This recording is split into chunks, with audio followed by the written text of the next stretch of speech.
2 Samuel chapter 16.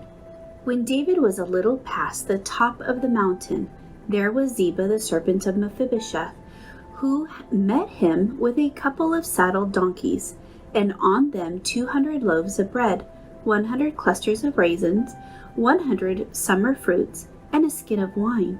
And the king said to Ziba, "What do you mean to do with these?"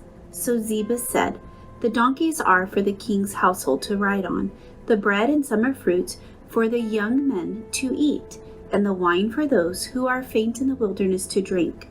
Then the king said, "And where is your master's son?" And Ziba said to the king, "Indeed he is staying in Jerusalem, for he said, 'Today the house of Israel will restore the kingdom of my father to me.'" So the king said to Ziba, "Here, all that belongs to Mephibosheth is yours." And Ziba said, "I humbly bow before you that I may find favor in your sight, my lord, O king." Now, when King David came to Bahurim, there was a man from the family of the house of Saul, whose name was Shimei, the son of Gera, coming from there. He came out cursing continuously as he came, and he threw stones at David and at all the servants of King David.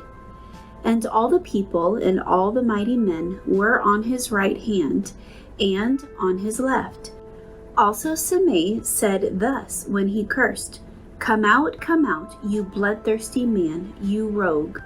The Lord has brought upon you all the blood of the house of Saul, in whose place you have reigned, and the Lord has delivered the kingdom into the hand of Absalom your son. So now you are caught in your own evil, because you are a bloodthirsty man." Then Abishai, the son of Zeruiah, said to the king, "Why should this dead dog curse my lord the king? Please, let me go over and take off his head." But the king said, "What have I to do with you, you sons of Zeruiah? So let him curse, because the Lord has said to him, 'Curse David.' Who then shall say, 'Why have you done so?'" And David said to Abishai and all his servants, "See how my son who came from my own body seeks my life? How much more now may this Benjamite?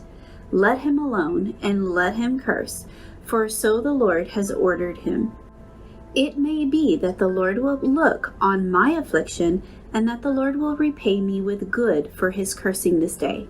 And as David and his men went along the road, Shimei went along the hillside opposite him and cursed as he went, threw stones at him, and kicked up dust. Now the king and all the people who were with him became weary, so they refreshed themselves there. Meanwhile, Absalom and all the people, the men of Israel, came to Jerusalem, and Ahithophel was with him. And so it was, when Hushai the Archite, David's friend, came to Absalom, that Hushai said to Absalom, "Long live the king! Long live the king!" So Absalom said to Hushai, "Is this your loyalty to your friend? Why do you not go with your friend?" And Hushai said to Absalom, "No, but whom the Lord and this people and all the men of Israel choose, his I will be, and with him I will remain. Furthermore, whom shall I serve? Should I not serve in the presence of his son? As I have served in your father's presence, so will I be in your presence." Then Absalom said to Ahithophel, "Give advice as to what we should do." And Ahithophel said to Absalom, "Go into your father's concubines, whom he has left to keep the house, and all Israel will hear that you are abhorred by your father. Then the hands of all who are with you will be strong." So they pitched a tent for Absalom on the top of the house, and Absalom went in to his father's concubines in the sight of all Israel. Now the advice of Ahithophel, which he gave in those days, was as if one had inquired of the oracle of God. So was all the advice of Ahithophel, both with David and with Absalom.